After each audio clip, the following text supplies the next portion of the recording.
Susan Lamb Robinson, why is my butt so big?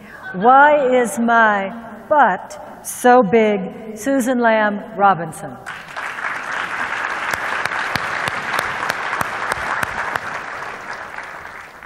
Have you ever had to get tough with yourself? You know, give yourself a really good talking to? Me too.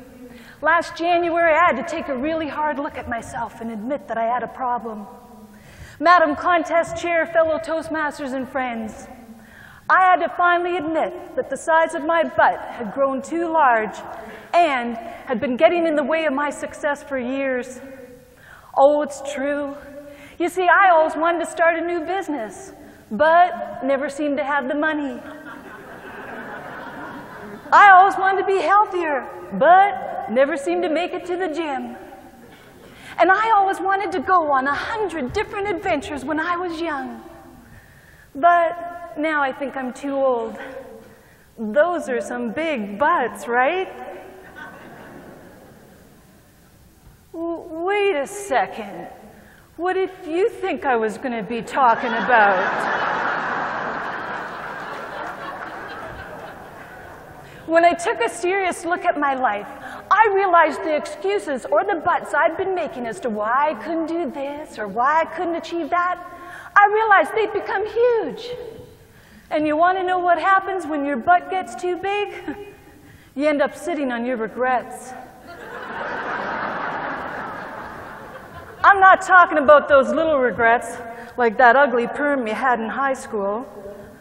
I'm talking about those big regrets. The ones that keep you up at night, wondering about what could have been.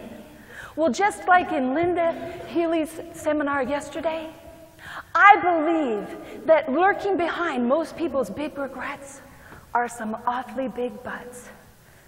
And by the way, Linda, I think my butt's bigger than yours. You see, when I was in my 20s, it was the 80s. A time of big hair, big shoulder pads, and big dance moves. And I am happy to tell you, I had some moves. I know what you're thinking. Susan, you don't look like a dancer now.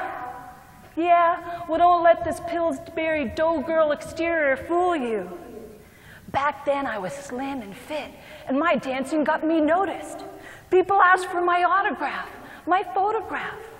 I was even in 2 music videos on MTV, and one time I headlined a talent show in Italy.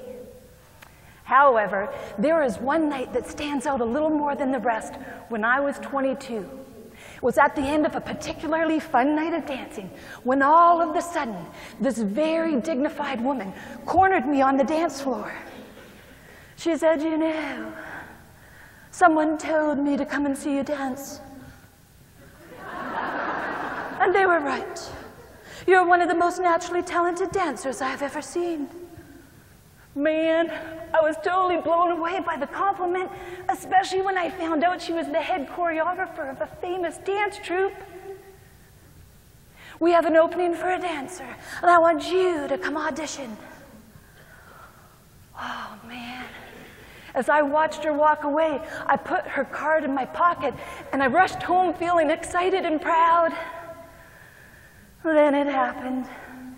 As that audition day grew nearer, a voice in my head grew stronger. If you'd been able to hear it, you would have heard it say things like, "You should go, but you don't have any formal dance training. They might laugh at you. You should go, but you're not really thin enough or tall enough to be a dancer. You should go, but.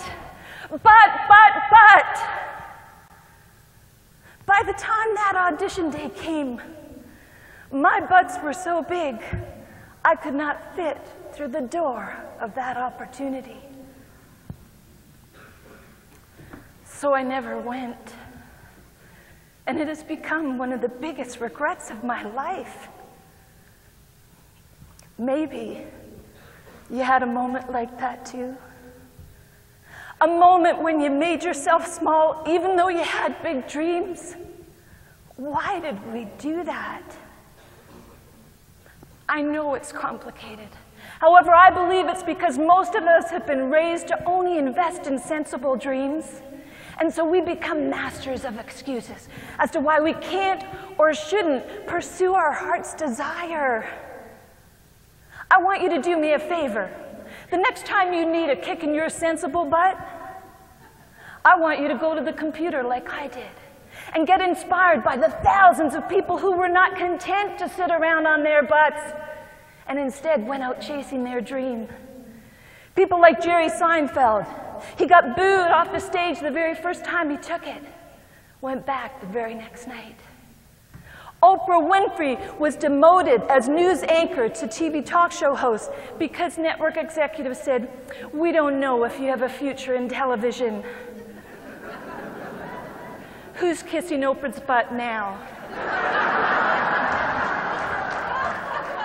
Don't you think we have something to learn from these people about how we have to keep showing up for our own dreams, no matter the size of our butts? Well, maybe you don't relate to celebrities.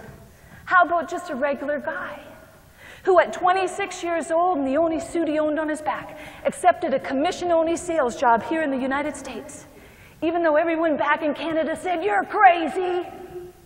He showed up, and in 1 year, he became their top salesman. In 3 years, he became a partner. And in 7 years, my brother Angus became a millionaire. As I stand before you tonight, not as light on my feet as I once was, I realize these old dancing shoes got me to the stage anyway, and a new dream.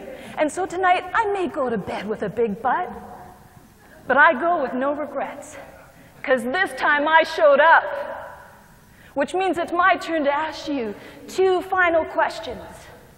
Is it possible that your butt's too big? And if it is, could I be so bold as to also say, isn't it about time you got up off your hidden assets? Madam Chair.